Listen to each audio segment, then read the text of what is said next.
All right, my friend, let's see how you did in this game, all right? So you played e3. Is that to get your bishop and your queen out? That's great, but wouldn't your pawn be controlling a little more space if you went 2 squares? Now you might be afraid that the pawn's not being guarded at all, but it's also not being attacked at all. So most players go ahead and grab more space. If you're able to get both pawns side by side, that's the ultimate position for both of your pawns, okay? On Chess Kid, we call it the snowplow, okay? But you live in Texas, right?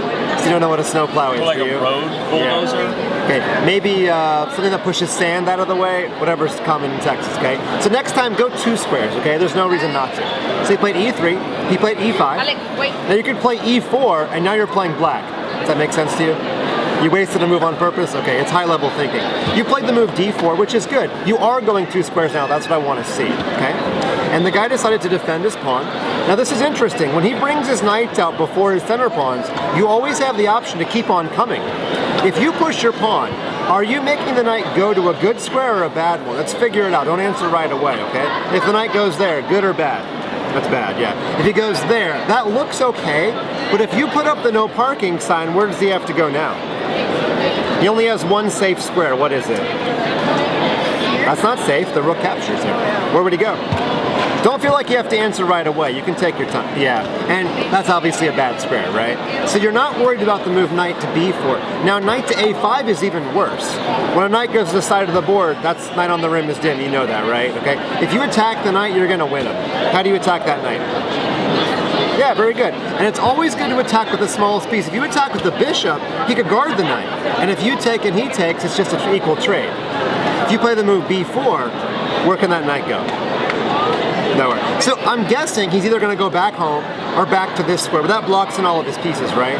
So if you can attack the guy's knight and every single option is bad for him, then it's a good move for you, right? Now, occasionally when you attack a piece, you're helping it go to a good square. We don't want to do that, but he has no good squares, okay? So I like this move d5 a lot, okay? And if you watch any videos on the snowplow on chesskid.com, we have a lot of instances where you make knights go to bad squares because your center pawns are coming forward, okay? You played bishop c4. Now that's a good developing move. I know you're a big fan of getting checkmates on f7, right? But what happens if I get the snowplow? I put my pawn side by side. If you take the pawn, how am I going to win your bishop? You're gonna... If you take, what am I going to capture your bishop with? Either the knight or the bishop. Okay, let's look at it more carefully. I only have 1 piece that can capture the bishop. Which one is it? On the very next turn, which black piece can take your bishop? The queen. The queen. I don't have other options, okay? It's got to be the queen. So you don't want to lose the bishop for a pawn, do you? If I played the move d5 here, your bishop would have to run away, okay? So it's a good idea, but if I played this move, it's not going to work. So grab the space when you have the ability to do so, okay? So you played bishop c4, and he took, and you're going for that checkmate. Well, I hope it works, but if it doesn't, it costs you a pawn, okay?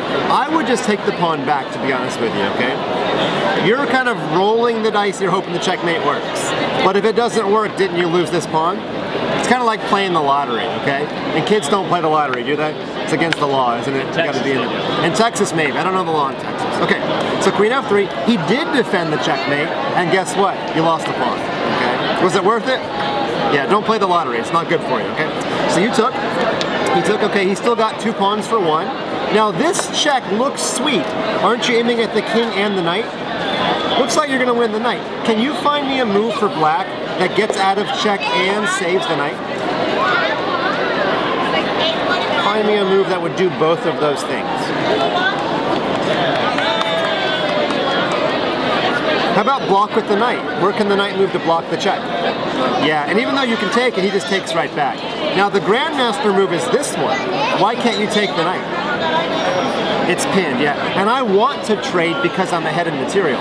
And by the way, if you don't trade, I'm gonna take here and do a family fork. It's gonna be really bad, okay? So all I'm showing you is that not every fork wins material, okay?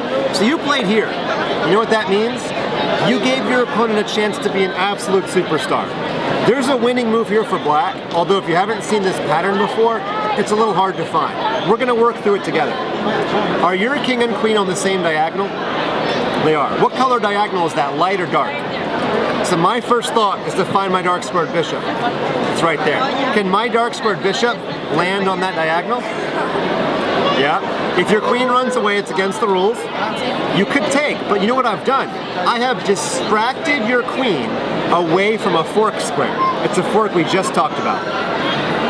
Black to move and win the queen. You're gonna find it. What's black's winning move here? Exactly, and I fork all your dudes, don't I? So it's cool. I'm combining pin with fork, and no matter what you do, your queen's a goner, right? Okay. Why was I able to find that trick so fast? Because I've done 30,000 puzzles on Chess Kid, I promise you. Okay. So he played the natural move, which guards the knight, but he missed this really cool winning move. It's not cool for you, it's cool for him. Okay. So bishop c5, and you played a4. Okay, so your plan of checkmate didn't work. And now you seem a little bit lost. You're pushing pawns on the side of the chessboard, okay? No, I was thinking I was gonna push. I was gonna do this. Right. Okay. Let's see. A good way of determining if your plan is a good one, if you spend 3 moves threatening something, and I can stop it in 1 move, then it's not a good plan. Okay? You went 1, 2, 3. Now, first of all, I could take your queen. Now, you probably meant to put your queen there, didn't you? You're threatening checkmate. Can I stop your checkmate in 1 move? What does that tell you about your plan? Not so good, right? Okay. You could have actually done this. Watch this cool idea. What's guarding this bishop for black? Nothing. You could sacrifice your bishop for a pawn, and when I take back, you could eat the bishop back. And you only win a pawn, but it's a sure thing, right?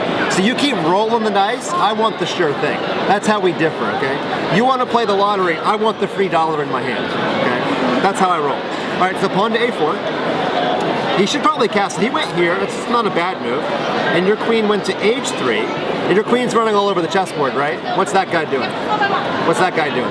How about that guy, that guy, or that guy? Okay. If you were a general in charge of an army, would you send 1 or 2 troops to war? You want the whole army there, don't you? And right now you're only using 2 guys, right?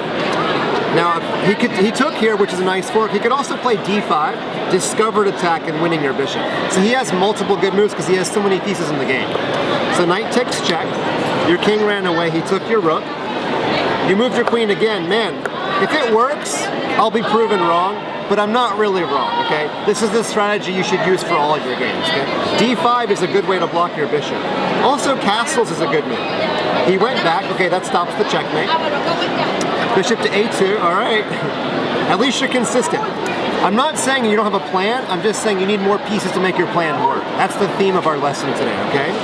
So you played bishop to g5 to pin his knight, and he played bishop g4 to attack your queen. Now you could actually take the knight, because if I take back, you win the bishop. It's very complicated. Now if you take the knight and he takes your queen, could you take his queen? Then he could take your pawn, and it's a big mess. We're not going to analyze all that because it's too crazy. So bishop to g4, you took here, and he took back, then you took his queen, and he took back. So it was like a giant trade. You each got a queen and a bishop, didn't you? Now what's the knight going to capture next?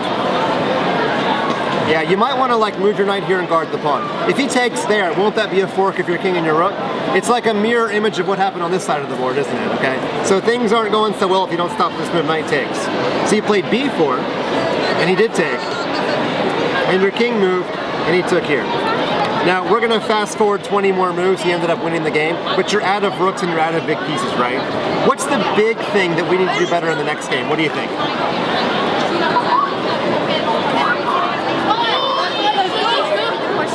Yeah, what's one big lesson you learned from the game? Yeah, not to go for Scholar's Main, okay? Because you're attacking with 2 pieces against my entire army, okay? You didn't get your king safe, you never got your knights in the game at all. I know it's cool to win in 4 moves, but you need to get your whole army out. Even if Scholar's Mate works, did you learn anything? If you checkmate the guy in 4 moves, do you learn anything about chess? No. So you've got to learn to win a little bit more slowly, okay? There's a reason that the best chess players in that room are playing the longest games, because they're getting their pieces out very slowly, and they're attacking only when all of their army is out, okay? If you can remember that lesson, you're going to do wonders in your next couple of games, okay? All right, thanks for learning.